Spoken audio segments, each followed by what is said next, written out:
ሰላም ጤና ይስጥልን እጅጉን የተወደዳችሁና የተከበራችሁ የአዲስ ስፖርት ቤተሰቦቻችን እንደምን አላችሁልን? ከእናንተው ከሆነው ከአዲስ ስፖርት የዩቲዩብ ቻናላችን አዳዲስ ስፖርታዊ ጉዳዮችን ልናካፍላችሁ እነሆ ዛሬም በድጋሚ ተገናኘን። ስለምታደምጡን፣ ስለምትከታተሉን፣ ቆይታችሁን ከኛ ጋርም ስለምታደርጉ እጅጉን ከልብ አድርገን ነው የምናመሰግነው። በዛሬ ፕሮግራማችን የተለያዩ ስፖርታዊ ጉዳዮችን ወደ እናንተ እያደረሰን ቆይታን የምናደርግ ይሆናል።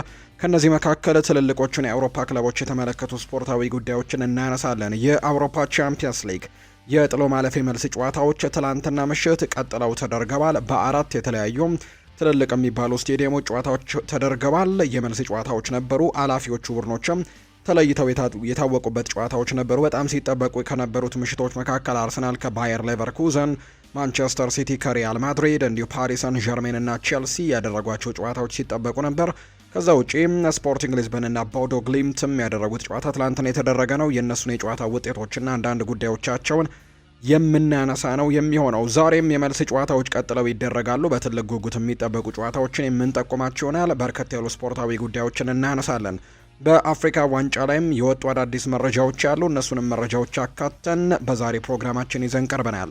ብቻ እናንተ እስከ ፕሮግራማችን ፍጻሜ ከኛ ጋር አብራችሁ ስትቆዩ ቪዲዮአችንን ላይክ፣ ቻናላችንን ሰብስክራይብ ከማድረግ ጎን ለጎን ስምና አድራሻችሁን እየጠቀሳችሁ ኮሜንት ቦክስ ላይ ሀሳቦቻችሁን ልትጽፉልን ትችላላችሁ። በቀጥታም ወደ ዛሬ ፕሮግራማችን ነው የምናመራው።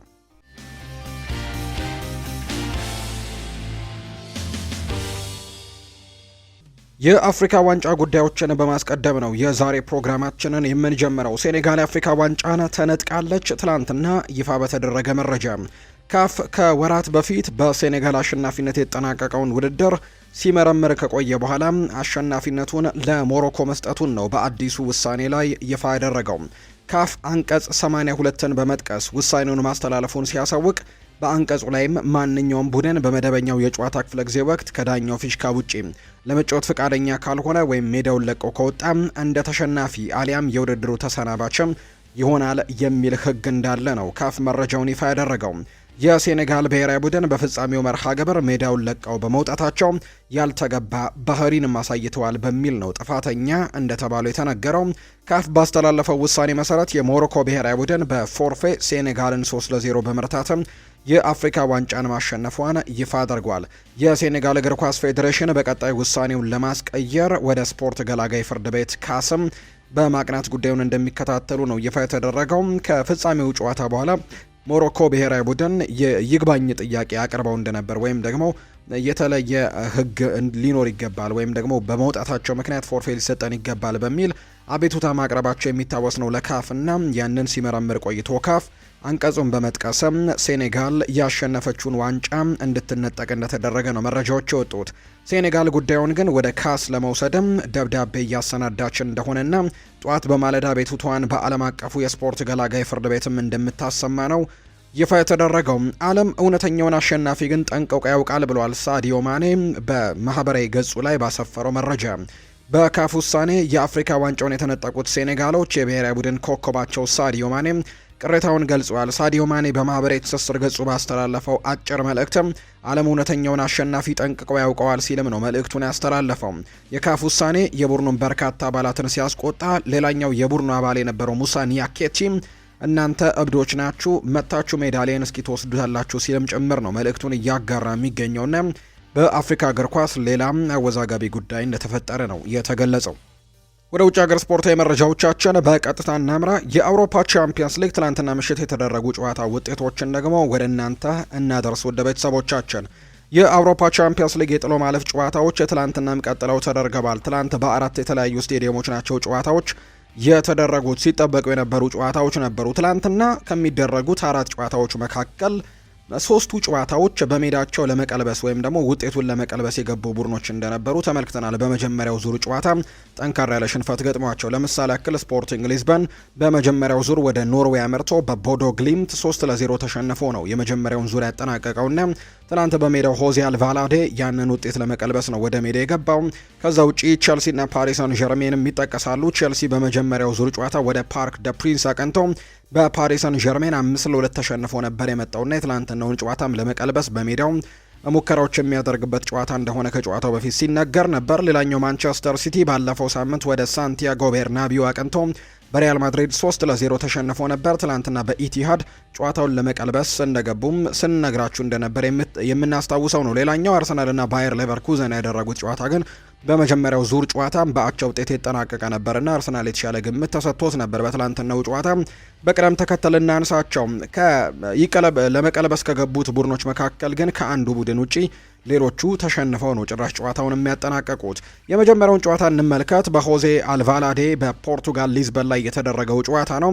ስፖርቲንግ ሊዝበንና ቦዶ ግሊምት ያደረጉት ጨዋታ ትላንትና መጀመሪያ ላይ ምሽት 2 ሰዓት ከ45 ሲል ጅማሮን ያደረገ መርሃ ግብር እንደሆነ ተመልክተናል። ይሄ ጨዋታ በተለይ በመጀመሪያው ዙር ቀደም ብዬ እንደገለጽኩት ኖርዌይ ላይ በተደረገው ጨዋታ ቦዶ ግሊምቶች 3-0 በሆነ ውጤት አሸንፈው እንደነበር እናስታውሳለን። ቦዶ በዚህ የውድድር ዓመት በጣም ትልልቅ የሚባሉ ቡድኖችን ጭምር ማሸነፋቸውን እነ ማንቸስተር ሲቲን እና አትሌቲኮ ማድሪድን ማሸነፋቸውን ስገልጽላችሁ ነበር። ባለፈው ደግሞ በጥሎ ማለፍ ጨዋታ ላይ ኢንተር ሚላንን በደርሶ መልስ አሸንፈው ነው ወደዚህኛው ዙር ማለፋቸውን ያረጋገጡትና የኖርዌይ ሊግ መጠናቀቁን እንዲሁ ለቦዶ ግሊምተም በቂ ረፍቶች እንዲያገኙ ማድረጋቸው ይነገር ነበር። በትላንትናው ጨዋታ ላይ ግን ያልተጠበቀ ሽንፈት ገጥሞት ከውድድሩ መሰናበቱም ተረጋግጧል። 5-0 በሆነ ውጤት ነው ትላንት ቦዶ ግሊምት ወደ ፖርቱጋል መጥቶ በስፖርቲንግ ሊዝበን የተሸነፈው። እርግጥ ነው መደበኛውን የጨዋታ ክፍለ ጊዜም ስፖርቲንግ ሊዝበኖች 3-0 በሆነ ውጤት ነበር ያሸነፉት። በመጀመሪያው ዙር ጨዋታ በቦዶ ግሊምት ሜዳ 3-0 ተሸንፈው ስለነበር 3-3 በሆናቸው ውጤት ከሆኑ በኋላ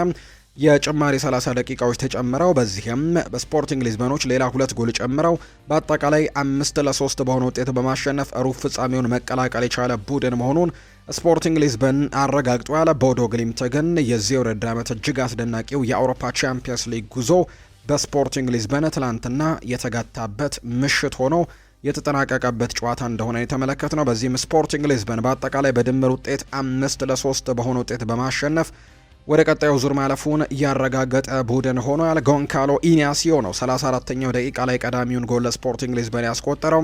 ከዛም ፔድሮ ጎንካልቭስ 61ኛው ደቂቃ ላይ ጎል አስቆጠረ። እንዲሁም ሉዊስ ሱዋሬዝ የተባለው ተጫዋቻቸውም 78ኛው ደቂቃ ላይ በፍጹም ቅጣት ምት ኳስና መረብን አገናኝቶ መደበኛውን ጨዋታ 3-0 እንዲሁ እንዲያጠናቅቁ አድርጓቸዋል። ከዛ ውጪም ቶማስ አሮሆ 92ኛው ደቂቃ ላይ እንዲሁ ደግሞ ኔል 120ኛው ደቂቃ ላይ ተጨማሪ ጎሎችን ያስቆጥረው በአጠቃላይ 5-0 በሆነ ውጤት የትላንትናውን በማሸነፍ በድምር ውጤት 5-3 ወደ ቀጣዩ ዙር ማለፋቸውን አረጋግጠዋል ስፖርቲንግ ሊዝበኖች። ሌላኛው ትላንትና የተደረጉት ጨዋታዎች ደግሞ በጣም ሲጠበቁ የነበሩ ጨዋታዎች ናቸው። አንደኛው አርሰናል እና ባየር ሌቨርኩዘን ያደረጉት መርሃ ግብር ነው። ይህ ጨዋታ በኤምሬትስ ስቴዲየም የተደረገ መርሃ ግብር እንደሆነም ተመልክተናል። አርሰናሎች በተለይ ዘንድሮ እጅግ አስደናቂ የውድድር ዓመትን በሁሉም ውድድር መድረኮች ላይ እያሳለፉ ነው የሚገኙት። አሁንም ለ4 ዋንጫ መፋለማቸውን እየቀጠሉ ይገኛሉ። የአውሮፓ ቻምፒየንስ ሊግ ተስፋቸውንም የትላንትናውንም ጨዋታ በማሸነፍ አሁንም ወደፊት እየገሰገሱ ይገኛሉ። ወደ 8ቱም መቀላቀላቸውን ትላንትና በማሸነፍ አረጋግጠዋል። ከጀርመኑ ክለብ ባየር ሌቨርኩዘን ጋር ነበር ትላንትና ጨዋታቸውን ያደረጉት። በመጀመሪያው ዙር ጨዋታ በባይ አሬና ጀርመን ላይ በተደረገው ጨዋታ 1-1 በሆነ ውጤት አጠናቀው እንደነበር እናስታውሳለን። ሮበርት አንድሪች ለባየር ሌቨርኩዘን እንዲሁ ደግሞ ካይ ሃቨርትስ በመጨረሻው ደቂቃ በፍጹም ቅጣት ምት ለአርሰናል ጎል አስቆጥረው እንደነበር የምናስታውሰው ጉዳይ ነው። በዚህም ምክንያት 1-1 ነበር የመጀመሪያው ዙር ጨዋታ የተጠናቀቀውና ከሜዳው ውጪ አቻ እንደመውጣቱ አርሰናል በሜዳው በቀላሉ ጨዋታውን አሸንፎ ወደ ቀጣዩ ዙር ያልፋል የሚል ትልቅ ግምት ተሰጥቶት እንደነበር በትላንትናው ጨዋታ ላይ ተመልክተናል። በጨዋታው ላይ አርሰናል ከመጀመሪያው ዙር ጨዋታ የተወሰኑ ለውጦችን ብቻ ነው አድርጎ ወደ ሜዳ እንደገባም እየተመለከት ነው። ምክንያቱም አብዛኞቹ ተጫዋቾች እንግዲህ በቋሚ አስተላለፍ ውስጥ ተካተው ነበር። ከዛ ውጭ ግን በጉዳት ምክንያት በሳምንቱ መጨረሻ በተደረገው ከኤቨርተን ጋር በተደረገው ጨዋታ በጉዳት ምክንያት ቡድኑን እንግዲህ ተቀይሮ የወጣው ተጫዋች የሆነው ጁሪያን ቲምበርን ትላንትና ተክቶት የገባው ቤን ዋይት ነው በሱ ቦታ ላይ በቋሚነት የተሰለፈበትን አጋጣሚ ጭምር ተመልክተናል። በሳምንቱ መጨረሻ በተደረጉ የሊግ ጨዋታዎች ሁለቱም ቡድኖች ጠንከር ያሉ ተጋጣሚዎችን አግኝተው ነበር። ለምሳሌ ያክል አርሰናሎች እስከ መጨረሻው ደቂቃ ድረስ ኤቨርተንን ለማሸነፍ ታግለዋል። ከዛ ውጪ ባየር ሌቨርኩዘንም ከሊጉ መሪ ባየር ሚኒክ ጋር እስከ መጨረሻዎቹ ደቂቃዎች ነበር ትግል ሲያደርግ የነበረውና ሁለቱም አድካሚ ሳምንታቶችን አሳልፈው ነው ወደዚህ ጨዋታ የመጣው። ነገር ግን አርሰናሎች የትናንትናውን ጨዋታ 2-0 በሆነ ውጤት በማሸነፍ ወደ ቀጣዩ ዙር ማለፋቸውን አረጋግጠዋል። አርሰናል በኤብሪቼ ኢዜና በዴክላን ራይስ አማካኝነት ነው ኳስና መረብን ማገናኘት የቻሉት። በመጀመሪያው የጨዋታ ክፍለ ጊዜ ወይም በመጀመሪያው 45 የጨዋታ ክፍለ ጊዜ ነው ኤብሪቼ ኢዜ እጅግ አስደናቂ ጎልን ትላንትና ማስቆጠር የቻለው። የአውሮፓ ቻምፒየንስ ሊግ የመጀመሪያ ጎሉን ነው ትላንትና ኤዜ ያስቆጠረው። ባለፉት ጥቂት ሳምንታት በተለይ ማርቲን ኦዴጋርድ በጉዳት ከመውጣቱ በፊት በአርሰናል ቤት የመሰለፍ እድሎችን ጭምር እየተነፈገ እንደነበር እናስታውሳለን። ያኔ በጣም ችግር ውስጥ ገብቶ እንደነበር የምናስታውሰው ተጫዋች ነው። ነገር ግን ከዛ በኋላ ግን በተለይ የማርቲን ኦዴጋርድ ጉዳትን ተከትሎ በቋሚ አስተላለፍ በተካተተባቸው ጨዋታዎች ላይ ግን ራሱን በደንብ እያሳየ የሚገኝ አይነት ተጫዋች መሆኑን አስመስክሯል። ኤብሪቼ ኢዜና ትላንትናም እጅግ አስደናቂ ጎል ነው ማስቆጠር የቻለው። ከፔናልቲ ቦክስ ውጪ በቮል የተቆጠረች ጎል ናት። የጎሉን ድንቅነት ለመመልከት ከጎሉ በኋላ ዊሊያም ሳሊባ እና እንዲሁ ቤን ዋይትን ጨምሮ ሌሎችም የቡድን አጋሮቹ ያሳዩትን ሪያክሽን መመልከት ብቻ በቂ ነው። እጅግ አስደናቂ ጎል ነው ትላንትና ኤብሪቼ ኢዜ ከፔናልቲ ቦክስ ውጪ ማስቆጠር የቻለው። አርሰናሎች በዛው 45 የጨዋታ ክፍለ ጊዜ ላይ በመጀመሪያው 45 የጨዋታ ክፍለ ጊዜ ላይ በርከት ያሉ ጎሎችን የማስቆጠር አጋጣሚዎችን አግኝተው ነበር። በተለይ የባየር ሌቨርኩዘኑ ግብ ጠባቂ ተደጋጋሚ ሙከራዎችን ሲያድን ተመልክተናል። በጣም ቆንጆ የሚባሉ ሙከራዎችን ሲያድን ተመልክተናል። ለምሳሌ ያክል የሊያንድሮ ትሮሳርድ 2 ኳሶችን ያዳነበት መንገድ እጅግ አስደናቂ እንደነበረው ተመልክተናል። ነገር ግን የኤብሪቼ ኢዜን ኳስ ግን ለማዳን እጅግ በጣም አስቸጋሪ ነበረች። በጣም ፈጣን ኳስ ነበረች። አየር ላይ የተመታች ኳስ ናትና በጣም አስደናቂ ጎል ነው ትላንትና ኤብሪቼ ኢዜም ማስቆጠር የቻለውና በአውሮፓ ቻምፒየንስ ሊግም የመጀመሪያ ጎሉ ሆኖ ተመዝግቦለታል። በመጀመሪያ 45 12 የጎል ሙከራዎችን አድርገው 7ቱ ኢላማቸውን የጠበቁ ነበሩ። በአርሰናል በኩል ከ7ቱ ሙከራዎች ነው አንዱ ወደ ጎልነት የተቀየረውና ግብ ጠባቂው ጥሩ ስራዎችን ሲሰራ ነበር። ነገር ግን የኤብሪቼ ኢዜን ኳስ ግን ለማዳን እጅግ በጣም አስቸጋሪ እንደነበር ጭምር ነው በትላንትናው ጨዋታ ላይ የተመለከትነው። በዚህም እንዲሁ ዴክላን ራይስ ሁለተኛው 45 የጨዋታ ክፍለ ጊዜ ላይ የጨዋታው ኮከብ የተባለው ዴክላን ራይስ ሌላ ኳስን ከመረብ ጋር አገናኝቶ ጨዋታውን 2-0 በሆነ ውጤት ማሸነፍ የቻሉበት መርሃ ግብር ሆኖ ተጠናቋል። በትላንትናው ጨዋታ ላይ በአርሰናል በኩል በጣም በርከት ያሉ ተጫዋቾች ጥሩ የሚባል የጨዋታ ቀንን አሳልፈው መውጣት የቻሉበትን አጋጣሚ ጭምር ነው የተመለከት ነው። በአብዛኞቹ ሜዳ ላይ የተሰለፉት ተጫዋቾች በትናንትናው ጨዋታ ላይ ጥሩ ነገሮችን ማድረግ ችለዋል። እነ ፒዮሮ ሂንካፒያን ጨምሮ እንዲሁ ማርቲን ዙቤሜንዲም በጣም ጥሩ እንቅስቃሴዎችን ተቀይሮ እስኪወጣ ድረስ ሲያደርግ የነበረበትን አጋጣሚ ጭምር ተመልክተናል በትላንትናው ጨዋታና እንዲሁ ዳቪድ ራያም ደግሞ በጣም ጥሩ ሴቮችንም ሲያደርግ ጭምር የተመለከትንበት አጋጣሚ አለ። ቴሪ ዳንኤል ኦንሪ ስለዚህ ግብ ጠባቂ አንድ ሀሳብን ሰጥቷል። ይህንን ግብ ጠባቂም የውድድር ዓመቱ ምርጡ ተጫዋች ለመባለም እጩ ውስጥ መካተት ያለበት ምርጥ ግብ ጠባቂ ይመስለኛል ሲልም ነው ዳቪድ ራያን በተመለከተ የቀድሞ የአርሰናል ተጫዋችና ሌጀንድ የሆነው ቴሪ ዳንኤል ኦንሪ ምስክርነቱን ለዚህ ግብ ጠባቂ የሰጠውና በአጠቃላይ በትላንትናው ጨዋታ በአብዛኞቹ የአርሰናል ተጫዋቾች በጣም ጥሩ የሚባል ፐርፎርማንስን ማሳየት ችለው የወጡበት አጋጣሚን የተመለከትነው። 42 በመቶ በአጠቃላይ የጨዋታው ላይ የኳስ ቁጥጥር ነበራቸው አርሰናሎች። በመጠኑም ቢሆን የኳስ ቁጥጥሩ በባየር ሌቨርኩዘን በተለይ ሁለተኛው 45 የጨዋታ ክፍለ ጊዜ ላይ በአብዛኛው ባየር ሌቨርኩዘኖች ኳሱን ተቆጣጥረው ሲጫወቱ ተመልክተናል። ሁለተኛው 45ን ብቻ ነጥለን ከተመለከትን 68 በመቶ የኳስ ቁጥጥር ነበራቸው ባየር ሌቨርኩዘኖች። በአጠቃላይ ግን በጨዋታው ላይ አርሰናል 21 የጎል ሙከራዎችን ያደርገው 12ቱ ኢላማቸውን የጠበቁ ነበሩ። ሁለቱን ጎሎች ደግሞ ያስቆጥረው ወሳኝ የሆነውን ድል አሳክተው ወደ ቀጣዩ ዙር ማለፋቸውን አረጋግጠዋል። በቀጣዩ ዙር ደግሞ ከስፖርቲንግ ሊዝበን ጋር ነው ጨዋታቸውን የሚያደርጉት። ከዛ በፊት ግን በጣም ወሳኝ የሚባሉ ሌሎች ጨዋታዎችን ያደርጋሉ። ከነዚህ መካከል በሳምንቱ መጨረሻ የሚደረገው የመጀመሪያው የዋንጫ ውድድራቸው ወይም ደግሞ የመጀመሪያ ፍጻሜ ጨዋታቸውን ያደርጋሉ። የፊታችን እሁድ በዌምብሌይ ስቴዲየም አርሰናልና ማንቸስተር ሲቲ የካራባው ካፕ የፍጻሜ ጨዋታ እንደሚያደርጉ ይታወቃልና ያንን ጨዋታ ማሸነፍ ደግሞ ለአርሰናሎች በዚህ ውድድር ዓመት ያላቸውን ሳይኮሎጂካሊ ከዚህ በላይም በደንብ የሚያጠናክሩበት በስነ ልቦና ረገድም በደንብ ራሳቸውን የሚያጠናክሩበት ውጤት ምናልባት የሚመዘገብ ከሆነ ዋንጫውን ማሸነፍ የሚችል ከሆነ ከዚህ በኋላ ለሚኖሩ ጨዋታዎችን በጣም ትልቅ መነሳሳት እንደሚሰጣቸው ይታመናል። እርግጥ ነው አሁንም በጣም በጥሩ መነሳሳት ላይ ያለ ቡድን እንደሆነ ይታወቃል። በአራቱም የዋንጫ ውድድሮች ላይ በትልቁ እየተፋለመ ነው የሚገኘውና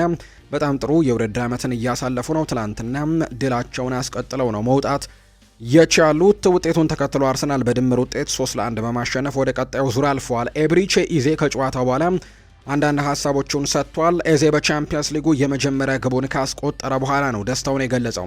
እንዴት እንደምገልጸው በጭራሽ አላውቅም ሲል ነው የተናገረው። እንዲህ አይነት ድንቅ ጎል ማስቆጠር የሁልጊዜም ህልሜ ነበር ሲል ይናገራል። ለእኔ ይህች ግብ እጅግ ልዩ ናት ሲል ይናገራል። ኳሷ እግሬ ስር ስትገባ ወደ ግብ ለመምታት ቅጽበታዊ ውሳኔን ያሳለፍኩት ተሳካልኝም ሲል ጭምር ይናገራል።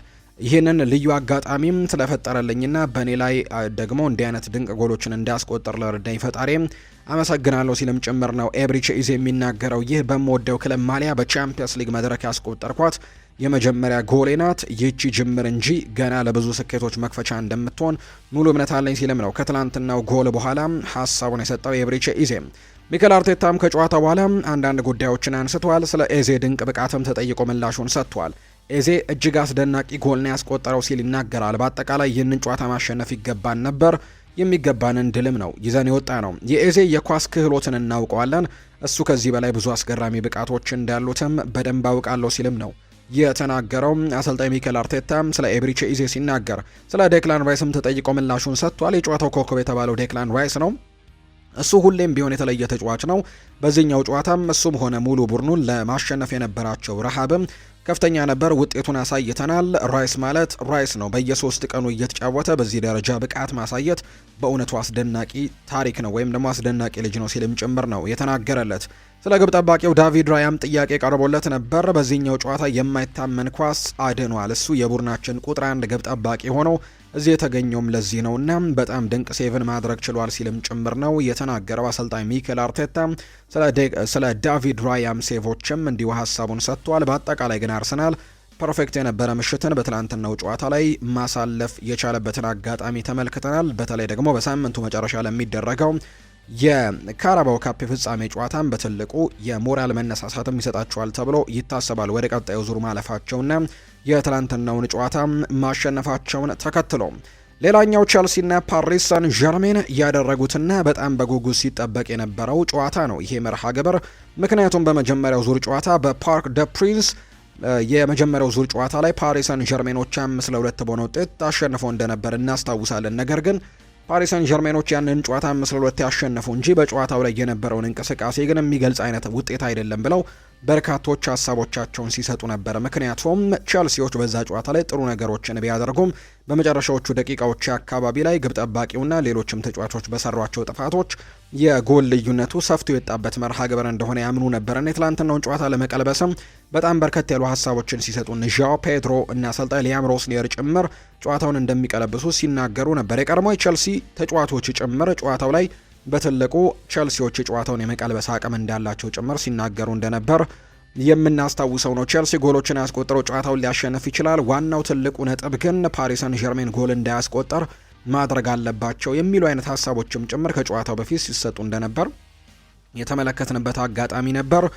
ትላንትናም እንደ ባለፈው ሳምንት ሁሉ ባለፈው ሳምንት ለምሳሌ ያክል የጨዋታው አስተላለፍ ከ6 ሰዓት ቀደም ብሎ መውጣቱ ይፋ ተደርጎ እንደነበር እናስታውሳለን። በትላንትናው ዕለትም ዌስሊ ፎፋና እንደማይገባና ዡሪየል ሃቶ በቋሚ አስተላለፍ ውስጥ እንደተካተተ ሾልኮ የወጣ መረጃ የፈረንሳይ ጋዜጣ ጋርቶ እንደነበር ነው መረጃዎች የወጡትና እየተፈራ ያለው በቸልሲ ካምፕ ውስጥ የሆነ ሰው ለፈረንሳይ ሚዲያዎች መረጃ እያቀበለ ነው የሚሉ አይነት መረጃዎች እየወጡ እንደነበር ትላንትናም ተመልክተናልና ያንን ነገር በትላንትናው ጨዋታ ላይም የተመለከትንበት አጋጣሚ ነው የነበረው። ወይም መረጃዎች ቀደም ብለው ሲወጡ የነበረበትን አጋጣሚ ጭምር ነው የተመለከትነውና ያ ነገር በጣም አሳሳቢ እንደሆነ በርካቶች ሲገልጹት ነበር። ነገር ግን ጨዋታው በፓሪስ ሰን ዠርሜን አሸናፊነት 3-0 በሆነ ውጤት አሸናፊነት ነው የተጠናቀቀው። ቼልሲዎች ጨዋታውን የመቀልበስ እድሉ እንግዲህ የመቀልበስን እድሉ ብቻ ሳይሆን ጨዋታውንም የተሸነፉበት አጋጣሚ ጭምር ነው የተመለከትነውና ፓሪስ ሳን ዠርሜን በትናንትናው ጨዋታ 3-0 በሆነ ውጤት በማሸነፍ ጣፋጭ ድልን አግኝተው ነው ወደ ሀገራቸው ፈረንሳይ የተመለሱት። በአጠቃላይ በድምር ውጤት ደግሞ 8-2 አሸንፈው ነው ወደ ቀጣዩ ዙር ማለፉን ያረጋገጠው። ፓሪስ ሰን ዠርሜን አምና የአውሮፓ ቻምፒየንስ ሊግ አሸናፊ እንደነበሩ ይታወሳል። አምናም በተመሳሳይ መልኩ በምድብ ጨዋታዎች ላይ ደከም ያለ ፓሪስ ሰን ዠርሜንን ተመልክተን ከዛ በኋላ ግን በጥሎ ማለፍ፣ በሩብ ፍጻሜ፣ በግማሽ ፍጻሜና በፍጻሜው ግን ፍጹም ለማንም ቡድን የማይራራ አይነት ቡድንን በፓሪስ ሰን ዠርሜን በኩል ተመልክተን ነበር። ዘንድሮም ምናልባት ያንን ነገር ሊደግሙት ይሆን የሚሉ ጥያቄዎች እየተነሱ ነው። ባለፈው ዓመትም እንዲሁ የእንግሊዝ ክለቦችን በርካቶቹን አሸንፈው ከውድድር እንዳስወጧቸው እናስታውሳለን። እነ ሊቨርፑልን ጨምሮ እነ አርሰናልን እነ አስተን ቪላን ጭምር አሸንፈው ከውድድር ያስወጧቸው ፓሪስ ሰን ዠርሜኖች እንደነበሩ እናስታውሳለን እና ዘንድሮ ከቸልሲ ጀምሯል የሚሉ መረጃዎች እየወጡ ነው። በቀጣይ ደግሞ ምናልባት ዛሬ ሊቨርፑል ወደ ቀጣዩ ዙር ማለፍ የሚችል ከሆነ ቀጣይ የሚገጥመው ደግሞ ሊቨርፑልን እንደሆነ ይታወቃል እና የእንግሊዝ ክለቦችን በመደዳ የሚያገኝበት አጋጣሚ አለና የአምናውን ነገር ሊደግመው ይሆን የሚሉ አይነት ሀሳቦች እንዲነሱ አድርጓል። ክቪቻ ክቫራትስኬሊያ 6ኛው ደቂቃ ላይ በተለይ እዚህ ጋር የሳር ስህተት በትልቁ የተመለከትንበት አጋጣሚ ነው። በክቪቻ ክቫራትስኬሊያ ያስቆጠራት ኳስ። ከዛ ውጪ ብራድሌ ባርኮላ 15ኛው ደቂቃ ላይ ቆንጆ ጎሎች ነው ትናንትና ማስቆጠር የቻሉበትን አጋጣሚ ጭምር የተመለከትነውና የጨዋታውን መሪነት 2-0 አድርገው ነው የመጀመሪያውን 45 ያጠናቀቁት። ከዛ ውጭ ግን ሴኒ ማዮሎ 62ኛው ደቂቃ እሱም ተቀይሮ የገባ ተጫዋች ነው። በጣም ቆንጆ ጎል እሱም ማስቆጠረው ጨዋታውን 3-0 በሆነ ውጤት እንዲያሸነፉ አድርጓቸዋል። ቸልሲ እጅግ አስከፊ ምሽትን ነው በትላንትናው ጨዋታ በእርግጥ በውጤቱ ረገድ እንጂ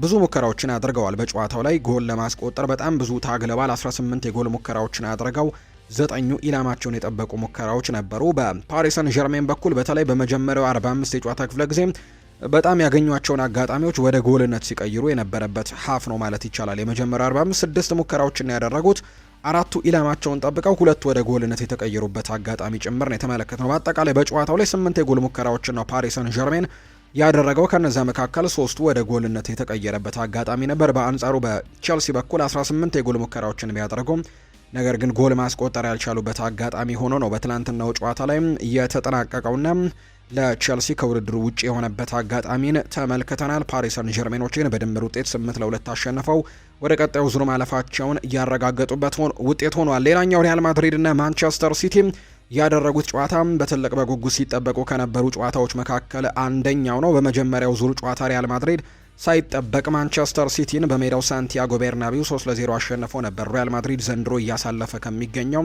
አስቸጋሪ ጉዞ ጋር በተያያዘ ነው ያልተጠበቀ ውጤት የነበረው እንጂ ሪያል ማድሪድ በአውሮፓ ቻምፒየንስ ሊግ ላይ ምን አይነት ድንቅ ቡድን እንደሆነ ባለፉት ጥቂት የውድድር ዓመታትንም አሳልፎናል። ይሄ ውድድር የሪያል ማድሪድ እስኪመስል ድረስ በዚህ ውድድር ላይ በጭራሽ የማይቀመስ ቡድን መሆኑን በተደጋጋሚ አሳይቶን ነበር።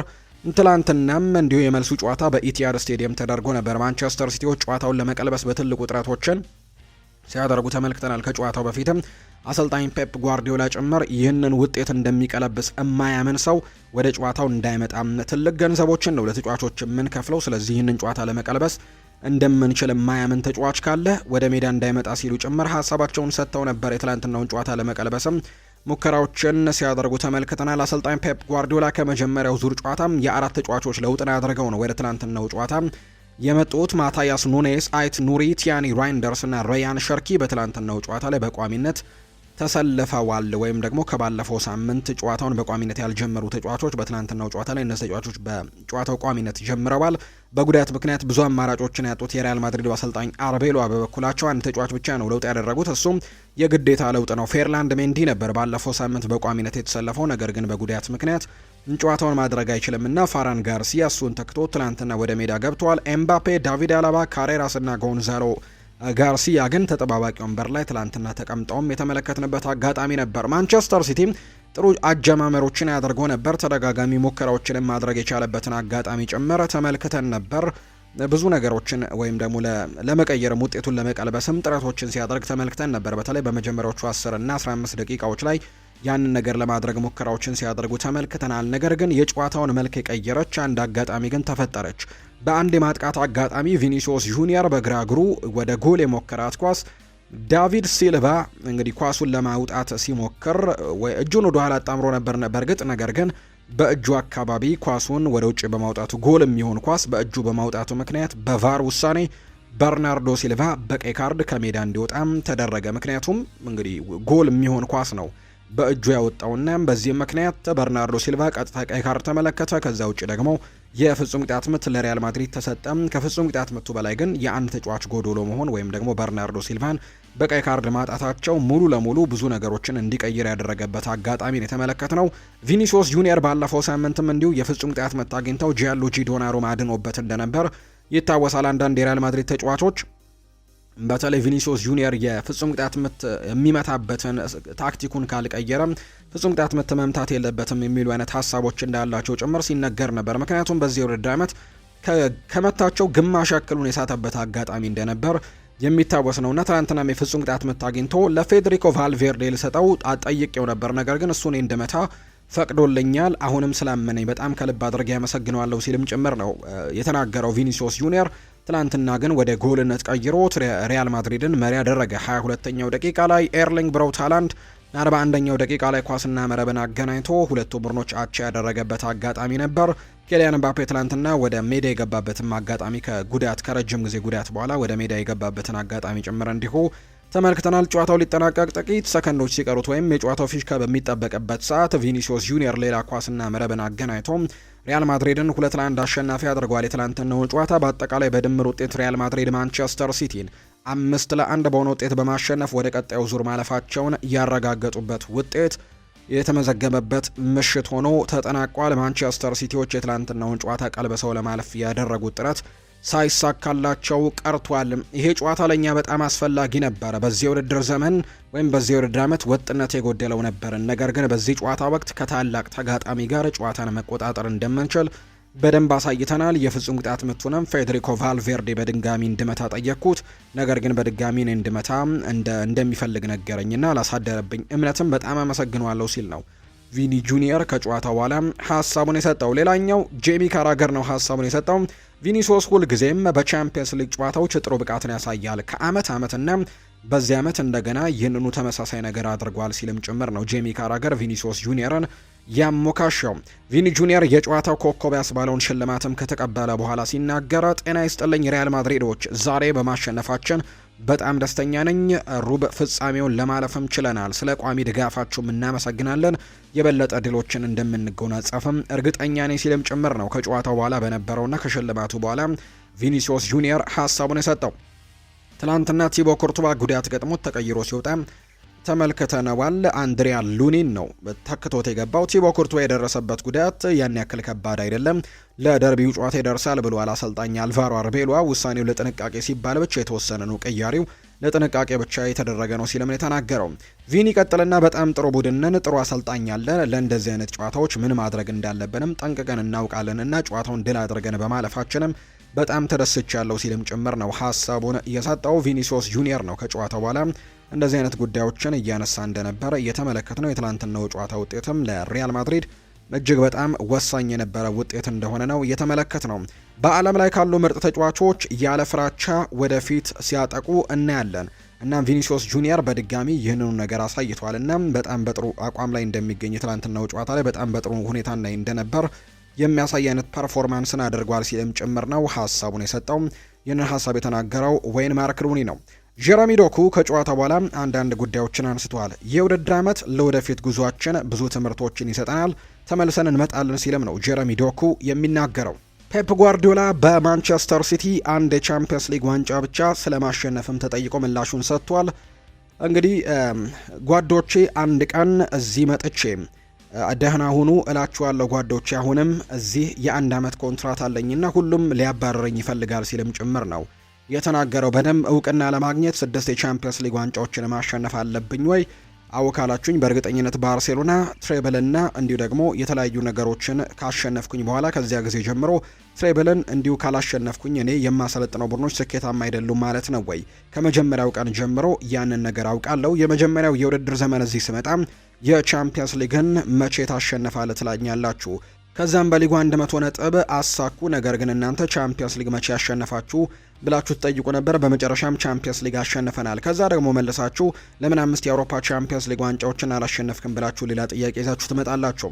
ደጋግመን ለማሸነፍ ሞክረናል። በሌላ የፍጻሜ ጨዋታ፣ በብዙ የግማሽ ፍጻሜ ጨዋታዎች ላይም ነበረን።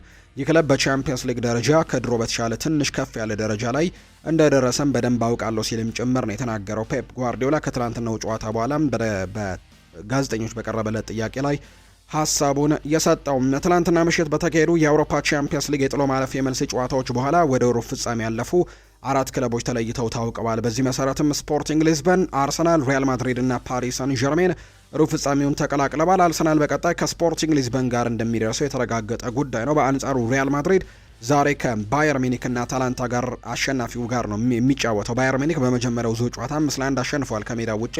የዛሬው ጨዋታንም የማለፍ እድሉ የባየር ሙኒክ ነው ተብሎ ይታሰባል። ስለዚህ ሪያል ማድሪድ በአብዛኛው ከባየር ሙኒክ ጋር የመገናኘት እድሉ ሰፊ ነው። ነገር ግን እግር ኳስ ነውና ዛሬ ባየር ሙኒክ ከአታላንታ ጋር ጨዋታቸውን ያደርጋሉ። የእነሱ አሸናፊ ነው በድምር ውጤት ከሪያል ማድሪድ ጋር ጨዋታውን የሚያደርገው። ሌላኛው ፓሪስ ሰን ዠርሜን ደግሞ ከሊቨርፑልና ከጋላት ሳራይ አሸናፊ ጋር ነው ጨዋታውን የሚያደርገው። ጋላት ሳራይ በመጀመሪያው ዙር ጨዋታ በራምስ ፓርክ ቱርክ ላይ በተደረገው ጨዋታ ሊቨርፑልን 1-0 አሸንፈው ነበር። ሊቨርፑል ዛሬ በሜዳው አንፊልድ ይህንን ጨዋታ ለመቀልበስ ጨዋታውን ያደርጋልና ከፓሪስ ሰን ዠርሜን ጋር ነው የእነዚህ ሁለት ቡድኖች አሸናፊ ቀጣይ ጨዋታውን እንደሚያደርግ የሚታወቀው። የዛሬ ጨዋታዎችን እንጠቁማቸውም። ዛሬ በአውሮፓ ቻምፒየንስ ሊግ 4 ተጠባቂ ጨዋታዎች ቀጥለው ይደረጋሉ። ምሽት 2:45 ሲል በስፔን ካምፕ ኑ ላይ ባርሴሎና የእንግሊዙን ክለብ ኒውካስል ዩናይትድን የሚያስተናግድበት ጨዋታ ይጠበቃል። በመጀመሪያው ዙር ጨዋታ በሴንት ጄምስስ ፓርክ ኒውካስል ዩናይትድ እና ባርሴሎና 1-1 ነበር ያጠናቀቁት። ሃርቬ ባርንስ ለኒውካስል ዩናይትድ፣ ላሚን ያማል ለባርሴሎና ግቦቹን አስቆጥረው እንደነበር የምናስታውሰው ጉዳይ ነው። የዛሬው ጨዋታ በትልቅ ጉጉት ይጠበቃል። ባርሴሎና ወደ ቀጣዩ ዙር ለማለፍ ግን ትልቅ ግምት የተሰጠ ቡድን ነው። ሌላኛው ባየር ሙኒክ እና አታላንታ በአሊያንዝ አሬና ዛሬ ጨዋታቸውን ያደርጋሉ። ይህ ጨዋታ ልክ ምሽት 5 ሰዓት ሲል የሚደረግ መርሃ ግብር እንደሆነ ነው የወጣላቸው መርሃ ግብር የሚያሳየው። በዛሬው ጨዋታ ላይ በርከት ያሉ የባየር ሙኒክ ተጫዋቾች በጉዳት ምክንያት አይኖሩም። አልፎንሶ ዴቪስ በሃምስትሪንግ ጉዳት፣ እንዲሁ ደግሞ ኢቶ ኪያላ ኪሚች በቢጫ ካርድ ምክንያት ነው ባለፈው ሳምንት በተደረገው ከአታላንታ ጋር በነበረው ጨዋታ ቢጫ ካርድ መመልከቱን ተከትሎ ከዛ በፊት ደግሞ ሌላ ቢጫ ካርድ ተመልክቶ ስለነበር አንድ ጨዋታም እንዲቀጣ ተደርጓል። ስለዚህም ጆሹዋ ኪሚች በዚህኛው ጨዋታ ላይ አይኖርም። ከዛ ውጪ ጀማል ሙሲየላ በጉዳት ምክንያት እንደማይኖር ነው የተረጋገጠው። ማይክል ኦሊሴን በቢጫ ካርድና በቅጣት ምክንያት በዛሬው ጨዋታ ላይ እንደማይኖሩ ይፋ ተደርጓል። ከዛ ውጪ ግን በባየር ሙኒክ በኩል የምንመለከተው በጣም ትልቁ የሚባለው ዜና ከግብ ጠባቂ ጋር የተያዘ መረጃ ነው እየወጣ የሚገኘው። ባየር ሙኒክ ምንድን ነው የገጠመው የሚለውን ደግሞ ከተመለከትን በዚህ ጉዳይ ላይ ግብ ጠባቂዎቻቸው በሙሉ ጉዳት ላይ እንደሚገኙ ነው የተገለጸው። የጀርመኑ ቡድን ባየር ሙኒክ ሁሉም የዋናው ቡድን ግብ ጠባቂዎች በጉዳት ምክንያት በዛሬው ጨዋታ ላይ አይሰለፉም። ማኑኤል ኖየር እንዲሁም የእሱ ተተኪ ይሆናሉ ተብለው የሚጠበቁት ቁጥር 2 እና ቁጥር 3 ግብ ጠባቂ የሆኑትም እነ ኡርቢንግም ጭምር ጉዳት አጋጥሟቸዋል። በዚህ ምክንያት ለበርካታ ዓመታት የማኑኤል ኖየር ምትክ የነበረው ኡልሪች በባየር ሌቨርኩዘኑ ጨዋታ ተሰልፎ መጫወቱን እናስታውሳለን። ይሁን እንጂ የ37 ዓመቱ ኡልሪች ጥሩ እንቅስቃሴን ቢያደርግም በጨዋታው ግን ጉዳት አጋጥሞት ለሳምንታት ከሜዳ መራቁ ተረጋግጧል። በዛ ጨዋታ ላይ ቪንሶን ኮምፓኒ ፊታቸውን በሀገሪቱ 4ኛ ዲቪዚየን ወደሚሳተፈው የባየር ሙኒክ ከ19 ዓመት በታች ቡድን ግብ ጠባቂ ነው አሁን ማዞራቸው እየተነገረ የሚገኘው። በዛም እንግዲህ አሁን ላይ የ19 ዓመት በታች ቡድን የመጀመሪያው ግብ ጠባቂም ጉዳት ላይ እንደሆነ ተነግሯል። ወደ 19 ዓመት በታች ቡድን ቢያመሩም ዋናው ግብ ጠባቂ ጉዳት ላይ እንደሆነ የተነገረው። በዚህ ምክንያትም ባየር ሙኒክ ዛሬ ምሽት የ16 ዓመቱን የኒውዮርክ ተወላጅ የሆነውን ግብ ጠባቂ ፕሬስኮትን ሊያሰልፍ እንደሚችል ነው የተነገረው። ከዚህ በፊት ለዋና ቡድን ተሰልፎ የማያውቀው ይታዳጊ የክለቡን የግብ ጠባቂ ጉዳት ቀውስም ትልቅ እድል ፈጥሮለታል። ሊዮናርዶ ፕሪስኮት ዛሬ ምሽት የሚሰለፍ ከሆነ በእድሜ ትንሹ የባየር ሙኒክ ግብ ጠባቂ በመሆንም ክብረ ወሰን እንደሚይዝ ጭምር የተነገረውና ዛሬ ይህንን ነገር እንደሚያደርግ ነው የተጠበቀው። ሌላ ግን አዲስ ሕግ እንዳለ በርካቶች ያነሳሉ። ያ ሕግ ምንድን ነው? በጀርመን ውስጥ ከምሽት 3 ሰዓት በኋላ ታዳጊ ልጆች ከ18 ዓመት በታች የሆኑ ልጆች ስራ እንዲሰሩ አይፈቀድላቸውም። ስለዚህ የባየር ሙኒክ ጨዋታ ደግሞ ከዛ በኋላ እንደሆነ ይታወቃልና ለሱም ደግሞ ሌላ ፍቃድ ሊጠይቁ እንደሆነ ባየር ሙኒኮች እየተነገረ እንደሚገኝ ነው መረጃዎች የወጡት። ብቻ ግን ዛሬ ምሽት 5 ሰዓት ላይ በሚደረገው ጨዋታ ባየር ሙኒክና አታላንታ በአሊያንዝ አሬና የመልስ ጨዋታቸውን ያደርጋሉ። በመጀመሪያው ዙር ጨዋታ ባየር ሙኒክ 5-1 በሆነ ውጤት ማሸነፉን እናስታውሳለን። ሌላኛው የሚጠበቀው ጨዋታ ሊቨርፑልና ጋላታ ሳራይ የሚያደርጉት መርሃ ግብር ነው። ጋላታ ሳራይ በመጀመሪያው ዙር የቱርክ ቡድን እንዳልኳችሁ ቱርክ ላይ 1-0 በሆነ ውጤት ማሸነፉን እናስታውሳለን።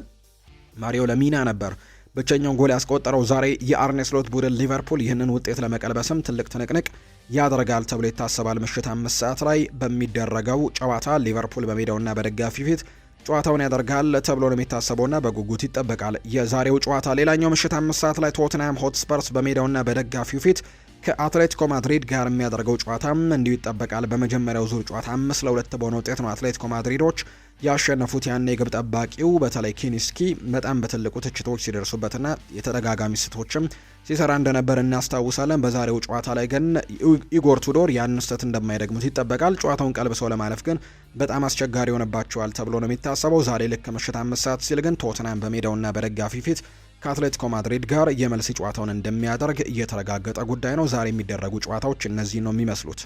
ክለቦችን የተመለከቱ ስፖርታዊ ጉዳዮችን ደግሞ ወደ እናንተ እናደርስ። ወደ ቤተሰቦቻችን ማንቸስተር ዩናይትድን የተመለከተ መረጃን በማስቀደም ነው የምንጀምረው። ማንቸስተር ዩናይትድ ለባርሴሎና ማርከስ ራሽፎርድን በቋሚነት ለማስፈረም 30 ሚሊዮን ዩሮ መክፈል እንዳለባቸው በግልጽ ተናግረዋል። በዚህ የማይስማማ ከሆነ ግን ተጫዋቹ ወደ ዩናይትድ ተመልሶ ለሌላ ክለብም እንደሚሸጥ ነው ያስታወቀው። ራሽፎርድ ከባርሴሎና ጋር በግል ጥቅማ ጥቅሞች አስቀድሞ ስምምነት ላይ መድረሱ ይነገራል። አሁን የቀረው ባርሴሎና ከማንቸስተር ዩናይትድ ጋር በክፍያው ጉዳይ ላይ መስማማት ብቻ እንደሆነ ፋብሪዚዮ ሮማኖ መረጃውን እያጋራ ነው የሚገኘው። የባርሴሎና ፕሬዝዳንት የሆኑት ዮሃን ላፖርት ማርከስ ራሽፎርድ አሲስት በማድረግ እንዲሁም ጎል በማስቆጠር ረገድ በጣም ጥሩ አፈጻጸም እያሳየ ነው ብለዋል። እኛም ለባርሴሎና ጥቅም ሲባል ማርከስ ራሽፎርድ እንዲቀጥል የምንችለውን ያክልም እንሞክራለን ሲሉ ጭምር ነው የተናገሩትና ባርሴሎና ይህንን ተጫዋች የማቆየት እድሉ ሰፋ ያለ እንደሆነ የሚያሳዩ መረጃዎች ናቸው እየወጡ የሚገኙት። የዩናይትድ የግራ መስመር ተከላካይ ጉዳይን በተመለከተ የተለያዩ ጉዳዮች እየወጡ ነው። ዩናይትድ ፓትሪክ ዶርጉን ወደ አጥቂ መስመር የሚቀይረው ከሆነ ክለቡ በአዲስ ጥራት ያለው ግራ መስመር ተከላካይ ለመግዛት ኢንቨስትመንት ሊያደርግ እንደሚችል ነው የሚነገረው። በሚቀጥለው የውድድር ዘመን ማንቸስተር ዩናይትድ ወደ አውሮፓ መድረክ የመመለሱ እድል ሰፊ ከመሆኑ ጋር በተያያዘ ሉክሾ ተከታታይና አድካሚ የሆኑ ጨዋታዎችን የመቋቋም አቅሙ ላይ ጥርጣሬዎች ያላቸው ማንቸስተር ዩናይትድ በዚህ መሰረትም በዛ ቦታ ላይ ተጫዋቾችን ማምጣት ትልቁ ስራ ሊሆን እንደሚችል የሚያሳዩ መረጃዎች ናቸው እየወጡ የሚገኙት።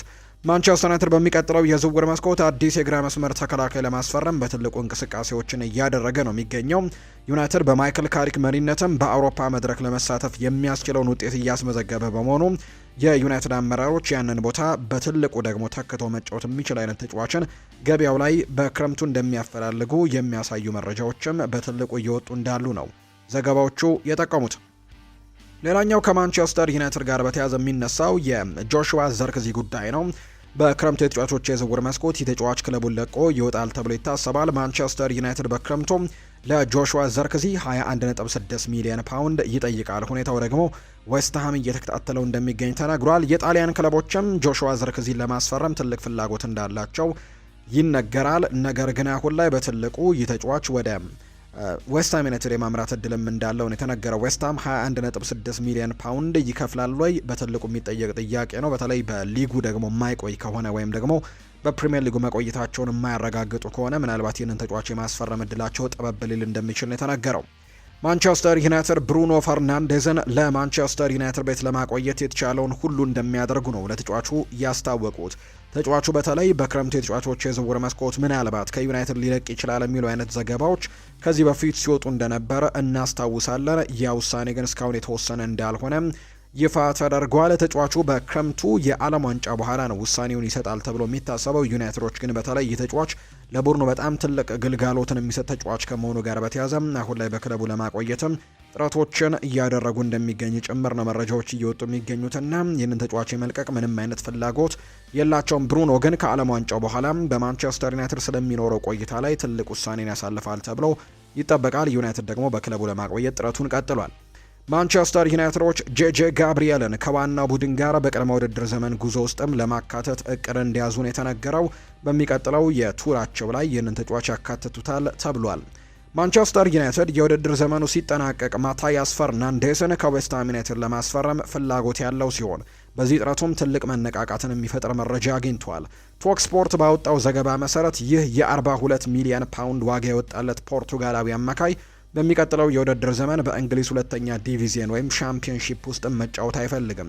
ስለዚህም ዌስትሃም በክረምቱ ከፕሪሚየር ሊግ የሚወርድ ከሆነ ተጫዋቹ ደግሞ ክለቡን ለቆ ለመሄድ ግፊት ለማድረግም እንደተዘጋጀ ነው የሚነገረው። ይህ ሁኔታ ለማንቸስተር ዩናይትድ ትልቅ እድል የሚፈጥር ሲሆን የለንደኑ ክለብ በሊጉ የመቆየት ተስፋውም እንዲመክን እንደሚመኝ ነው ጥርጥር የለውም። ይህም ደግሞ የ21 ዓመቱ አማካይ በተመጣጣኝ ዋጋ ለማስፈረም እድል ይሰጣቸዋል። ዩናይትድ በመሃል ክፍሉ ላይ የተሻለ ቁጥጥርና ፈጠራን የሚፈልግ በመሆኑ ማታያስ ፈርናንዴስ ለረጅም ጊዜ አገልግሎት የሚሰጥ ትክክለኛ ፈራሚ አድርገው ነው የሚመለከቱት። ተጫዋቹ በዚህ የውድድር ዘመንም 3 ጎሎችንና 3 አሲስቶችን ያስመዘገበ ሲሆን ለመሃል ክፍሉ ቴክኒካል ብቃትና ቁጥጥርንም ይጨምራል። በመሃል አማካኝነትም ሆነ በአጥቂ አማካኝነት የመጫወት ብቃት ያለው ሲሆን ይህ ሁለገብነቱ ደግሞ ለማንቸስተር ዩናይትድ ትልቅ ጭማሪ አቅምንም ይሰጣል ተብሎ እንደሚታሰብ መረጃዎች ወጥተዋል። ለማንቸስተር ዩናይትድ የመጫወት እድል ለወጣቱ አማካይ አስደሳች የሚሆን ሲሆን በጨዋታው ዘመኑም ቀጣዩን እርምጃ ለመራመድም ይረዳዋል። ማንቸስተር ዩናይትድ በሚቀጥለው የውድድር ዘመን በቻምፒየንስ ሊግ የመሳተፍ እድል ስላለው ለዌስትሃም ኮከብ ሳቢ መዳረሻ ይሆናል። በሌላ በኩል ዌስትሃም ዩናይትድ ለተጫዋቹ 42 ሚሊዮን ፓውንድ የከፈሉ በመሆኑ ተጫዋቹን ለመልቀቅ ከተገደዱ ከፍተኛ ዋጋ እንደሚጠይቁ ነው የሚጠበቀው። ሁለቱ ክለቦች በዝውውር ዋጋው ላይ መስማማት ይችሉ እንደሆነ ማየቱ ትኩረት የሚስብ ነው የሚሆነው። ለጊዜው ግን ዌስትሃም ምርጥ ተጫዋቹን በክለቡ ለማቆየት ሲልም በፕሪሚየር ሊጉ የመቆየቱ ጉዳይ ለማረጋገጥም ከፍተኛ ጥረት ያደርጋል ተብሎ እንደሚታሰብ ነው መረጃዎቹ እየወጡ የሚገኙት። ሊቨርፑልን የተመለከተ መረጃን እናንሳ። አስተን ቪላ ወደ ቻምፒየንስ ሊግ ካልገቡ ሞርጋን ሮጀርስን ለማቆየት ትግል ይገጥማቸዋል ተብለዋል። የሊቨርፑል የስፖርት ዳይሬክተር ሪቻርድ ሂውዝ የ23 ዓመቱን ተጫዋችም በደንብ ያውቀዋል፣ ያደንቁታል። በቦርንመዝ የውል ማስፈረም ኃላፊነትም በነበረበት ጊዜም በውሰትም ማስፈረመውት ነበር ሲል ነው አሌክስ ክሩክ መረጃውን እያጋራ የሚገኘውና ሊቨርፑሎች ይህንን ተጫዋች ለማስፈረምም ጥረቶችን ያደርጋሉ ብሏል። ሌላኛው ሊቨርፑሎች የትኛውን አሰልጣኝ ይመለከታል የሚለው በትልቁ የሚጠየቅ ጥያቄ ነው። የመርሲሳይዱ ክለብ ሊቨርፑል ቀጣይ ክረምት አሰልጣኝ የመቀየር እቅድ እንደሌለው ከዚህ በፊት መዘገቡ የሚታወስ ነው። ሊቨርፑል በቀጣይ አሰልጣኝ አድርጎ አርኔ ስሎትን ካሰናበተም የመጀመሪያ እጩ አሰልጣኝ የሚሆኑት ሻቪ አሎንዞ ናቸው። አሰልጣኝ ሻቪ አሎንዞ በበኩላቸው ኃላፊነቱን ለመቀበልም ዝግጁ እንደሚሆኑ ነው ዘ አትሌቲክ የዘገበው። አሰልጣኙ ሻቪ አሎንዞ ከሪያል ማድሪድ ጋር ከተለያዩ በኋላ ያለ ኃላፊነትም እንደሚገኙ ይታወቃልና ምናልባት የሚሳካላቸው ከሆነ ይህንን ተጫዋች ለማስፈረም ሙከራዎችን እንደሚያደርጉ ጭምር ነው። ይህን አሰልጣኝ ለመቅጠርም ሙከራዎችን እንደሚያደርጉ ነው የተገለጸው። አርሰናልን የተመለከተ መረጃን እናንሳም። ዩሪየን ቲምበር ይናገራል። አርሰናል ከኤቨርተን ጋር በነበረው ጨዋታ ዩሪየን ቲምበር ተጎድቶ መውጣቱ ይታወቃል። ሆኖም ግን ጉዳቱ ቀላል ያልሆነ በመሆኑ ከዚህኛው ጨዋታም ከትላንትናው ጨዋታ ውጪ እንደነበረ የሚታወስ ነው። የመመለሻ ቀኑ እስካሁን እንዳልታወቀ ነው መረጃዎች የሚያሳዩት። ሌላኛው ከኦዴጋርድ ጋር በተያያዘ መረጃዎች ይወጣሉ። በዘንድሮው የውድድር ዓመት በተደጋጋሚ ጉዳት ምክንያት እንዲሁ ደግሞ አርሰናልን በበቂ ሁኔታ ማገልገል ያልቻለው ኦዴጋርድ ከትላንትናው ጨዋታ ውጪ ነበር። እሱም ምናልባት ግን በፊታችን እሁድ የሚደረገው የፍጻሜው ጨዋታ የካራባው ካፕ የፍጻሜ ጨዋታ ላይ ይመለሳል ተብሎ የሚታሰብበት እድል እንዳለ ነው መረጃዎቹ የወጡት። ቲየሪ ዳንኤል ኦንሪ ስለ ማክስ ዶመን የወደፊት ሁኔታ ይናገራል። የዌይን ሩኒ በ16 ዓመቱ አርሰናል ላይ ኤቨርተን ላይ ጎል ሲያስቆጠር እዚያው ነበርኩኝ። አሁን ላይ ያለውን የመሰለ ስኬታማ የእግር ኳስ ዘመን እንደሚኖረውም አንድ ሰው ቢነግረኝ ምናልባትም ሊሆን ይችላል ነበር። ነገር ግን አሁን ላይ ማድረግ ያለብን ነገር በሂደቱ ውስጥ ማክስ ዶመንን መጠበቅ እንደምንችል ማረጋገጥ ነው። ምክንያቱም እዚህ ጋር ለአርሰናል ብቻ ሳይሆን ለእንግሊዝ እግር ኳስ የሚሆን ልዩ ተሰጥኦ እንዳለ ተመልክቻለሁ። ነገር ግን ከመጠን በላይ መጓጓት የለብንም። በአርሰናል በመኖሩ ደስተኛ ነኝ። በሚገባ በጣም ደስተኛ መሆን አለብን። ነገር ግን እሱን መጠበቅ ያስፈልጋል። ገና በጠዋቱ ሊያሳካው ስለሚችለው ነገር ግምታችንን አርቀን በመሄድ ጫና ልንፈጥርበት አይገባም ሲልም ጭምር ነው እንዲሁ እየተናገረ የሚገኘው። በኤቨርተኑ ጨዋታ ባለመጫወት የተናድጃለሁ ብለዋል ማርቲን ኦዴጋርድ ሲናገር። በተቻለ መጠን ቶሎ ለመመለስ እየሰራሁ ነው፣ በየቀኑም የተሻለ ነገር እየተሰማኝ ነው ሲል ኦዴጋርድ ይናገራል። ሳንቲ ካዞርላ ስለ ሚኬል አርቴታ ለኒውዮርክ ታይምስ አንድ ሀሳብን ሰጥቷል። በእግር ኳስ ሕይወቴ አብሬው በመጫወቴ ሁልጊዜም የምኮራበት አንድ ሰው ቢኖር ሚኬል አርቴታ ነው። አርሰናል ቤት በምጫወትበት ጊዜም የቅርብ ጓደኛ እሱ ነበር። በእሱ እንድኮራ ያደረገኝ ዋናው ምክንያት ደግሞ አብረውኝ ከተጫወቱት ተጫዋቾች መካከል ህልሙን በትክክል ማሳካት ከቻሉት ጥቂት የማይባሉ ሰዎች አንደኛው በመሆኑ ነው። ከሚኬል አርቴታ ጋር ከእግር ኳስ ህይወታችን በኋላ ስለሚኖረው ህይወት ብዙ እናውራ ነበር። የእሱ ህልም ሁልጊዜም እግር ኳስ ከቆመ በኋላም በዓለም ላይ ካሉ ምርጥ አሰልጣኞች አንዱ መሆን እንደሚፈልግ ይነግረኝ ነበር። እናም ያኔ ያስብና ያቅድ የነበረው ህልሙን ነው እውን አድርጎ ዓለም ላይ ካሉ ምርጥ አሰልጣኞች አንዱ መሆን የቻለው። በዚህ ሰዓት ዓለም ላይ ካሉ 3 ምርጥ አሰልጣኞች ተርታ አንዱ ሚኬል አርቴታ ነው። እሱ ያቀደውና ያሰበውን ማድረግ እንዲሁም ማሳካት የሚችል አይነት ሰው መሆኑንም በደንብ ተመልክቼበታለሁ፣ በዚህ መኮራበታለሁ ሲል ነው ሳንቲ ካዞርላም ስለ ሚኬል አርቴታ የተናገረው። ቴሪ ዳንኤል ኦንሪ ሚኬል አርቴታ በያዘው የአርሰናል ያጮት ዙሪያ ላይም ሀሳቡን ሰጥቷል። እንደ አርሰናል ደጋፊነቴም አጮቱን የግድ መውደድ አይጠበቅብኝም፣ ነገር ግን በእርግጠኝነት አከብረዋለሁ። ከ22 ዓመታት በኋላ ሊጉን እናሸንፋለን እያልኩኝ አይደለም፣ ነገር ግን በማንኛውም መንገድ ቢያደርጉት እኔ ምርጫቸውን አከብራለሁ። እኔም የምወደው ነገር ምንም ነገር ግድ አይሰጠኝም። እናቴም ወይም አባቴ የሚወዱት እንዲሁ። እኛ ሚኬል አርቴታ መፍትሄ እንዲፈልግልን ጠየቅ ነው፣ እሱም አደረገው። ነገሩ እንደዚህ ቀላል ነው። እኔ ሊጉን ማሸነፍ ነው የምንፈልገው። 22 ዓመታት ሆኖናል ካሸነፍ ነው። ለረጅም ጊዜ አርሰናልን እንደ ህፃናትም ሲታሙ ቆይተዋል። መሪነታቸውን ማስጠበቅ የማይችሉ በጉልበት የሚበለጡ ተብለው ይተቹ ነበር። ታዲያ አሁን ላይ ለምን አላመረሩም? ቢሆንም ማሸነፍ ይችላሉ። ቡድኑ አሁን ላይ እያደረገ ያለው ነገር ደግሞ የተሳካና በትክክል ይህንን መንገድ መከተሉ ነው። በዚህ ጉዞ ውስጥ ሚኬል አርቴታ ሲመጣ የነበረውን ማንነትም አጥንተው ይሆናል። አንዳንድ ጊዜ ከፔፕ ወይም ከስሎት የተሻለም ለመሆን በምትጥርበት ጊዜ የነበርክበትን ማንነት ትንሽ ልትረሳ ትችላለህ። ከ3 ዓመታት በፊት ሰዎች አርሰናል ምንኛ ውብ እግር ኳስን እንደሚጫወት ያወሩ ነበር፣ ነገር ግን ቀደም ብዬ የጠቀስኳቸው ትችቶችም ነበሩባቸው።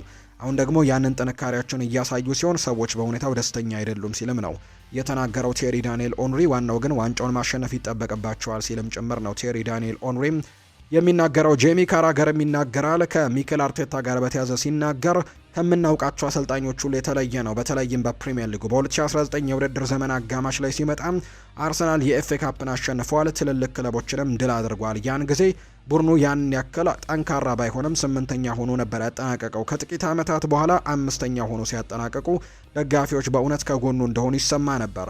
የውድድር ዘመኑ የመጨረሻ ጨዋታ ላይ የነበረው ደስ የሚል ድባብና ቡድኑ ወደ ሆነ የተሻለ ደረጃ እየደረሰ እንደሆነ የታየበት ሁኔታን አስታውሳለሁ። ከዚያ በኋላ ባሉት 2 የውድድር ዘመናት ግን ትልቅ ለውጥን እየታየ ይመስለኛል፣ ወይም ሺፍት ያደረገ ይመስለኛል። አርቴታ መጀመሪያ ሲመጣ በአንድ ጎራ ፈረጀ ነው ነበር። የፔፕ ጓርዲዮላ ረዳት እንደመሆኑ በአርሰናልም ያንኑ አይነት እግር ኳስን ይጫወታል ብለን ነበር የጠበቅ ነው። እንደ ሌሎች አሰልጣኞች ለምሳሌ ክሎፕ ከመጀመሪያው ቀን ጀምሮ ማንነቱ ይታወቅ ነበር። ፔፕም ቢሆን ማንነቱን ከመጀመሪያው ቀን ጀምሮ እናውቀው ነበር።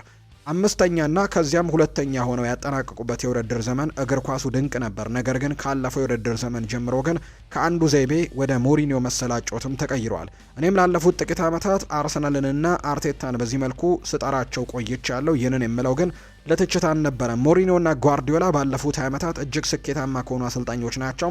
የራሳቸው የተለየ ስኬታማ መንገድ አላቸው። ስለ አርቴታ የሚገርመው ነገር ግን በእያንዳንዱ የጨዋታ መንገድ ጀምሮ ወደ ሌላኛው መቀየሩ ነው። ይህ ደግሞ አብዛኛው ጊዜ አይታየም። 2ኛ ሆነው ባጠናቀቁበት በዚያ የመጀመሪያ ዓመታቸው ወደ ማንቸስተር ሲቲ ሄደው ተሸነፉ። ይህም ዋንጫውን አሳጣቸው። ከዚያ ጊዜ ጀምሮ ያደረጓቸው ዝውውሮች በሙሉ በአካል ብቃት ላይ ያተኮሩ ናቸው። ክለቡን መጀመሪያ ሲረከብም ሁኔታው እንደዚህ አልነበረም። አሁን ዋናው ትኩረቱ በግልበትና በጥንካሬ ላይ ነው ሲልም ጭምር ነው ሀሳቡን የሰጠው። ጄሚ ካራገር ነው ይህንን ሀሳብ ያጋራው። ቸልሲን የተመለከተ መረጃን ነው ወደ እናንተ የምናደርሰው። ኤንዞ ፈርናንዴስ ስለ ወደፊት ቆይታው ተጠይቆ ምላሽ ሰጥቷል። ምንም አላቅም፣ 8 ጨዋታና ኤፍኤ ካፕ አለ፣ ከዛ ደግሞ ዓለም ዋንጫ ያኔን ያለን ሲል የተናገረው። አዲስ መረጃ እየወጣ ይገኛል። ቸልሲ ኤንዞ ፈርናንዴዝን ለመሸጥ ፍቃደኛ የሚሆነው ሊቨርፑል ለአሌክዛንደር ኢሳክ ከከፈለው የዝውውር ሂሳብ በእጅጉ የሚልቅ ገንዘብ ከቀረበለት ብቻ እንደሆነ እየተነገረ ነው። አንዳንዶች ፓሪስ ሳን ዠርሜን እና የሳዑዲ ክለቦች ፍላጎት እንዳላቸው ሲጠቁሙ ቆይተዋል። ነገር ግን በመረጃው መሰረት እነዚህ ወሬዎች እውነትነት የላቸውም። ሪያል ማድሪድ ፍላጎት ካሳየ ግን ተጫዋቹ ራሱ ሊቀላቀል የሚፈልገው ክለብ ሪያል ማድሪድ እንደሆነ ነው ምንጮች እየተናገሩ የሚገኙት። እንደ ቤን ጃኮብስ ዘገባ ከሆነ በአሁኑ ሰዓት ኤንዞ ክለቡን ልልቀቅ እያለ አይደለም። ቸልሲ የቻምፒየንስ ሊግ ተሳትፎን ያገኛል ወይስ ደግሞ አያገኝም፣ እንዲሁም ደግሞ በክረምቱ ምን አይነት የዝውውር ጥያቄዎች ይቀርባሉ የሚለው በቀጣይ የሚታይ ነው የሚሆነው። ቸልሲ አሁንም ሁሉንም ስልጣን በእጁ ይዟል። ተጫዋቹን ሊገዛ ካወጣበት ገንዘብን ባነሰ ዋጋ ፈጽሞ አሳልፎ እንደማይሰጥ ጭምር ነው ቤን ጃኮብስ መረጃውን እያጋራ የሚገኘው። እንደ ቤን ጃኮብ ዘገባ የ21 ዓመቱ አርጀንቲናዊ የመስመር አማካይ ተጫዋች ቫለንቲን ባርኮ ለቸልሲ ቢፈርምም በዘንድሮው የውድድር ዓመት ክረምት ላይ ሳይሆን በቀጣይ ዓመት ክረምት ነው ወደ ቸልሲ እንደሚመጣ እየተነገረ እንደሚገኝ መረጃው የወጣው። የሪያል ማድሪድ በክረምቱ የዝውውር መስኮት ሴዛሬ ፓላሲዮስን የመግዛት አማራጭ ካለው ውል ጋር ለመሸጥ እያቀደ ይገኛል። ተጫዋቹ የሚደነቅ አቅምና ብቃት እንዳለው የሚያምኑ በርካቶች ናቸው። ስለዚህም ደግሞ ሪያል ማድሪድ በትልቅ ደረጃ ልምድ እንዲያካበትም ስለሚሻ ከሚፈልጉት የላሊጋ ወይም የሴሪኤ ቡድኖች አንዱን ለመቀላቀልም አስቧል የሚል መረጃ ነው ዲያሪዮ አስ እያወጣም የሚገኘው። ክላረንስ ሴዶርፍ ይናገራል ከፌዴሪኮ ቫልቬርዴ ጋር በተያዘ በዲፖርቲቮ ፌዴሪኮ ቫልቬርዴ ለ15 ደቂቃዎች ልምምድ ሲሰራ አየሁትና በቋሚ 11 ውስጥ እሱንና ሌሎች ተጫዋቾችን አስገባው አልኳቸው። ምን ያክል ልዩ እንደነበር በ15 ደቂቃ ውስጥ ተመልክቼ ነበር ሲል ነው ክላረንስ ሴዶርፍ የተናገረው። ሮናልዶ ሲሸነፍ ማልቀሱን ወድለታለሁ ብሏል። ጆኮቪች ነው ይህንን ሀሳብ የሰጠው። እውቁ የሜዳ ቴኒስ ተፋላሚ የሆነው ኖቫክ ጆኮቪች ክሪስቲያኖ ሮናልዶ ሲሸነፍ የሚያሳየው የሀዘን ስሜትን እንደሚወድለት ነው የተናገረው። ሮናልዶ ሲሸነፍ ሲያለቅስ ሰዎች ይቀልዱበታል፣ እኔ ግን ያንን ስሜቱን በጣም ወደዋለሁ ሲል ኖቫክ ጆኮቪች ይናገራል። ሮናልዶ ሁሉንም ነገር አሸንፏል፣ ነገር ግን አሁንም ሲሸነፍ ያለቅሳል፣ ምክንያቱም ግድ ስለሚሰጠውና አሁንም ለማሸነፍ እንዲሁ ደግሞ ረሃብ ስላለበት ነው ሲል ይናገራል። ስሜቱን ማሳየቱ ድክመት አይደለም፣ ተፈጥሯዊና ተፎካካሪነት ነው ሲል ኖቫክ ጆኮቪች ሀሳቡን ሰጥቷል ስለ ክሪስቲያኖ ሮናልዶ። ባርሴሎና የመጨረሻ ስራዬ ነው ብሏል ሃንሴ ፍሊክ።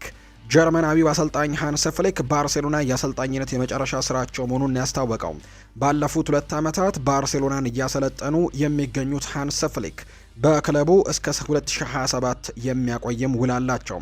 የባርሴሎና ፕሬዝዳንት ዮሃን ላፖርት በበኩላቸው የሃንሴ ፍሊክ ውልም በቅርቡ እንደሚያራዝሙ ትላንትና አረጋግጠዋል። አሰልጣኝ ሃንሴ ፍሊክ በሰጡት ቃልም ይሄ መጨረሻ ስራዬ ይሆናል ያሉ ሲሆን በዚህ ደግሞ በጣም ደስተኛ ነኝ ሲሉ ጭምር ነው የተናገሩት። እንደማንወርድ እርግጠኛ ነኝ ብለዋል የቶተናሙ ኢጎር ቱዶር። የቶተናሙ ዋና አሰልጣኝ ኢጎር ቱዶር ቡድናቸው ዛሬ ጨዋታውን መቀልበስ እንደሚችል ማመን አለበት ሲሉ ነው የተናገሩት። ስለ ቡድኑ የሊጉ ደረጃ ጠየቁት አሰልጣኙ ወደ ሻምፒዮንሺፕ እንደማንወርድ በጣም እርግጠኛ ነኝ ሲሉ ተናግረዋል። ስለ ዛሬው ጨዋታ ያነሱት አሰልጣኙ ውጤቱን መቀልበስ ከባድ ነው ያሉ ሲሆን ነገር ግን የማይቻል ግን አይደለም ብለዋል።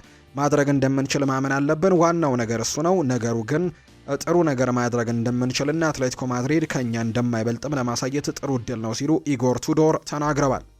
ሴኔጋል የአርጀንቲናን ጥያቄ ውድቅ አድርጋለች። ሴኔጋል ከአርጀንቲና የቀረበላትን የአቋም መፈተሻ ጨዋታ አናደርግም ስትል ጥያቄዋን ሳትቀበል መቅረቷ ነው የተነገረው። አርጀንቲና ሴኔጋል ከጋምቢያ በምታደርገው ጨዋታ ቦታ ከአርጀንቲና ጋር እንድትጫወትም መጠየቋ ተነግሯል።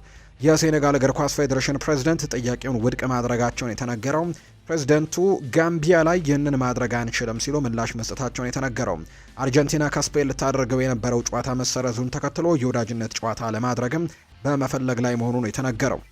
የስፔን ላሊጋ የተለየ ኳስን አዘጋጅቷል። የስፓኒሽ ላሊጋ የተለየ የመጫወቻ ኳስ ማዘጋጀቱን ይፋ አድርጓል። ላሊጋው በተደጋጋሚ እየደረሰ የሚገኘውን የዘረኝነት ነገር ለመቃወም በማሰብ አዲስ ኳስ እንዳዘጋጀ ነው የተነገረው። ኳሷ ላይ እንደዚህ አይነት ጥቃቶችን እንቃወማለን የሚል ጽሑፍ ሰፍሮበታል። በቀጣይ ሳምንትም በሚደረጉ የስፓኒሽ ላሊጋ መርሃ ግብሮች ላይ የመጫወቻ ኳሱ ለአገልግሎት ይውላል ተብሎ እንደሚታሰብ ነው መረጃዎች እየወጡ የሚገኙት። ኢራን የዓለም ዋንጫ ጨዋታዎቿን ወደ ሜክሲኮ እንዲቀየር ጠይቃለች። በአሜሪካ የምታደርጋቸው የዓለም ዋንጫ ውድድር ጨዋታዎች ወደ ሜክሲኮ እንዲዘዋወሩላት ነው የጠየቀችው።